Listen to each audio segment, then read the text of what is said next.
Assalamualaikum, salam Malaysia Madani bersama saya Swaran Shah dalam Berita Pagi Sabah edisi Khamis 8 Jun 2023. Sabah merekodkan nilai ekspor berjumlah 50 bilion ringgit sepanjang tahun lepas. Ia merupakan peningkatan sebanyak 30% berbanding tahun sebelumnya. Timbalan Ketua Pegawai Eksekutif Perbadanan Pembangunan Perdagangan Luar Malaysia, Matret Abu Bakar Yusof berkata, peningkatan nilai ekspor Sabah didorong produk industri utama seperti minyak dan gas. Dari segi ekspor, pada tahun lepas Sabah mengekspor sebanyak 50 bilion ringgit. Ekspor peningkatan sebanyak 30% dan industri utama termasuklah produk-produk berasaskan minyak kelapa sawit, produk-produk petroleum, LNG dan produk-produk kimia. Beliau menyatakan demikian selepas kunjungan hormat Matret terhadap Yang di-Pertuan Negeri Tun Dr. Johor Datuk Mahiruddin di Istana Seri Kinabalu. Berdasarkan rekod cemerlang ekspor Sabah tahun lalu, Matret akan mengadakan Hari Ekspor Peringkat Negeri pada suku ketiga tahun ini di Kota Kinabalu. Ia sebagai usaha memberi bimbingan kepada pihak syarikat, agensi maupun individu mengenai tata cara ekspor produk ke luar negara sekaligus meneroka bidang berkenaan dengan lebih dekat. Kementerian Pelancongan Kebudayaan dan Alam Sekitar KEPKAS bercadang mewujudkan sebuah pusat kebudayaan Sabah di Kota Kinabalu. Ia bakal mempamerkan keunikan budaya lebih 35 etnik sekaligus membantu merancangkan industri pelancongan negeri. Menterinya Datuk Christina Liew berkata sudah tiba masanya pusat kebudayaan diwujudkan bagi mempelbagaikan produk pelancongan. KEPKAS kini dalam proses mengenal pasti tapak tanah yang sesuai untuk tujuan berkenaan. Not far away from here. Not far away. Because it's for the convenience also for tourists that want to come and visit. Yeah. The first thing that they want to go, I think, is two places very important. Number one is the museum. Number two is the cultural center. Datuk Christina ditemui pemberita selepas menyempurnakan sambutan Pesta Keamatan Kolej Teknologi Yayasan Sabah KTYS di Kota Kinabalu. Terdahulu dalam ucapannya, beliau menyifatkan perayaan keamatan wadah terbaik memantapkan perpaduan rakyat pelbagai kaum. 3 fokus utama diberi perhatian Eastern Sabah Security Command ESCOM bagi meningkatkan tahap keselamatan di Zon Selamat Sabah Timur S-Zone. Ia melibatkan peningkatan tahap penguatkuasaan dan operasi bersepadu, memperhebat risikan dan membina hubungan erat dengan komuniti S-Zone.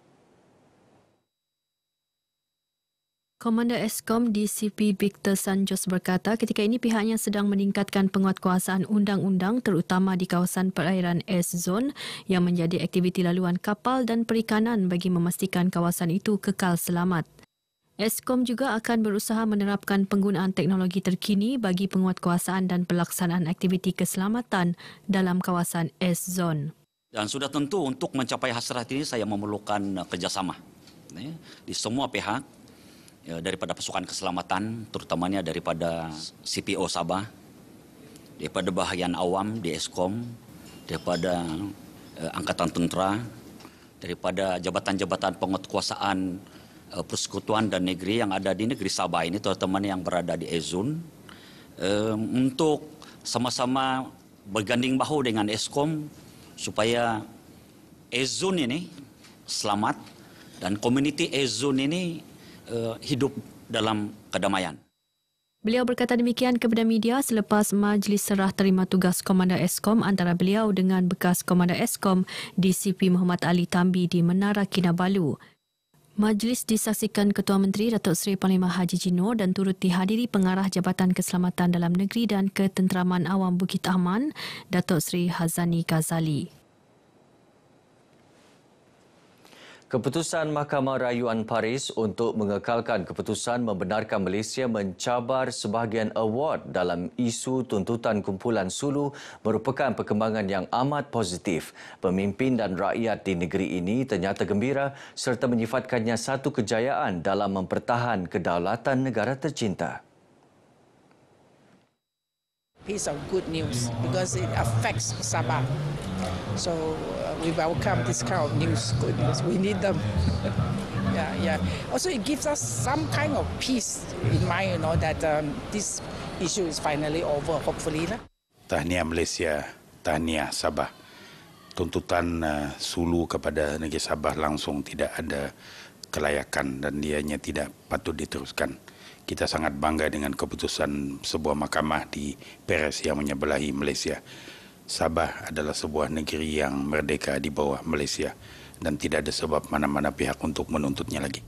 Jadi bagi rakyat Sabah, kami menyokong sepenuhnya, maka bagi berpandangan kita hendaklah menghargai, kena bersatu padu, kerana ada satu petikan ataupun pepatah seorang tokoh yang mengatakan bangsa yang lemah sekalipun sekiranya ia berpadu pasti akan menggoncang dunia. Kesannya adalah perpaduan. Jadi kita bersyukur dan sama-sama kita mempertahankan kedaulatan negara kita.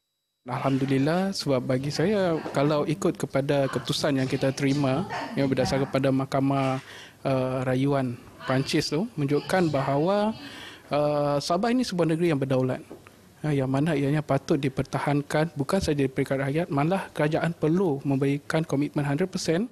Saya sebagai anak jati Sabah amat bersyukur dengan keputusan tersebut kerana perkara tersebutlah yang akan membuatkan seluruh rakyat Sabah ini berasa senang hati dan berasa gembira. Kita tidak perlu risau lagi mengenai tanah air kita. Tanah air kita ini sememangnya milik kita selamanya. Saya berharap negeri Sabah kita terus terjaga dan juga kedaulatan negara juga dijaga. Dan juga saya berharap dalam kalangan belia agar semangat nasionalisme diperkukuhkan dan juga mereka tahu tentang sejarah kita dan mereka tahu apa hak-hak kita sebagai rakyat Sabah. Warga Bandaraya Kota Kinabalu digalakkan mengurangkan penggunaan plastik dalam kehidupan seharian. Ia bagi mengelak pencemaran alam sekitar akibat bahan buangan tersebut. Mayor Bandaraya Kota Kinabalu Datuk Nurliza Awang Alif berkata antara langkah dicadangkan mengurangkan penggunaan penyedut minuman plastik, mengguna semula botol air, membawa peralatan membungkus makanan dari luar dan mengamalkan penggunaan beg kitar semula. Beliau berucap demikian ketika merasmikan Hari Alam Sekitar Sedunia 2023 di Kota Kinabalu.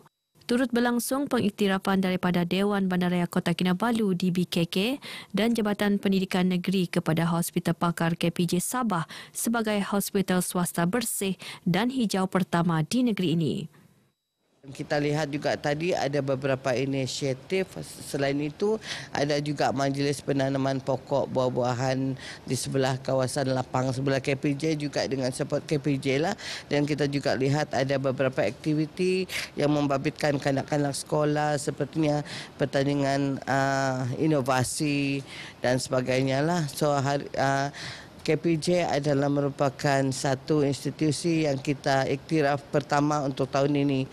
Pendekatan KPJ adalah secara holistik. Dia bukan sahaja berhubung dengan pengurangan single use plastik tapi juga mengurangkan penggunaan tenaga dan sebagainya. Antara inisiatif hijau di laksana hospital ini ialah mengitar semula minyak masak terpakai dan mengecat pusat pembuangan sampah hospital serta perhentian bas. Universiti Teknologi Mara UiTM Cawangan Sabah sentiasa berusaha memastikan graduannya memenuhi permintaan tenaga kerja dan industri semasa. Ia dilaksana dengan menawarkan program pengajian persesuaian dan diiktiraf badan profesional. Timbalan Naib Chancellor Akademik dan Antarabangsa UiTM Profesor Datin Dr. Suzana Sulaiman berkata dalam masa sama pihak universiti turut melaksana pelbagai program kerjasama rakan strategik dalam dan luar negara. Ketika ini, peratusan keboleh pasaran graduan UiTM Sabah melebihi 87% bagi 6 fakulti iaitu Perakaunan, Pengurusan dan Perniagaan, Pengurusan Hotel dan Pelancongan, Sains Gunaan, Perladangan dan Agroteknologi serta Sains Pentadbiran dan Pengajian Polisi. Beliau berucap demikian sempena istiadat Convocation ke-96 UiTM Cawangan Sabah di Dewan Al-Bukhari, UiTM Kampus Kota Kinabalu. Seramai 574 graduan menerima ijazah dan diploma masing-masing dalam istiadat berkenaan. Saya rasa sangat terharu, rasa bangga, bercampur baur juga sebab perjuangan ini tidak mudah sebab saya tahu rakan-rakan saya semua bertungkus lumus untuk menghabiskan degree ini. Kami melalui fasa PKP juga, jadi semua tu sangat sukarlah untuk kami. Tapi Alhamdulillah hari ini saya sangat bangga. Saya sangat gembiralah sebab after 2 years kan kami tunggu untuk konvo ni. Akhirnya konvo jugalah sebab kami batch konvo yang study time COVID. Jadi itulah banyak cabaran kami lah. Nasihat saya kepada adik-adik yang sedang belajar, teruskan berusaha, jangan putus asa dan semoga berjaya lah untuk konvo juga macam kami. Perasaan tu memang excited satu sebab kenapa? Sebab kami sebelum ni pun graduation pun kami habis dalam 2 tahun lepas lah. Ini baru kami punya convocation punya nilai. So first thing first rasa excited, rasa teruja lah untuk diri sendiri dengan kawan-kawan juga dan juga untuk saya punya ibu bapa sendirilah. Convocation berlangsung melibatkan 2 sidang iaitu sidang pagi 286 graduan dan sidang petang 288 graduan. Baik, sekian berita Pagi Sabah untuk edisi kali ini. Ikuti lebih banyak perkembangan melalui pelbagai platform berita RTM. Menyusul selepas ini Berita Pagi Sarawak. Salam hormat, Malaysia Madani, tekad perpaduan penuhi harapan. RTM Sabah no ikut vinasi. RTM Sabah poin susu.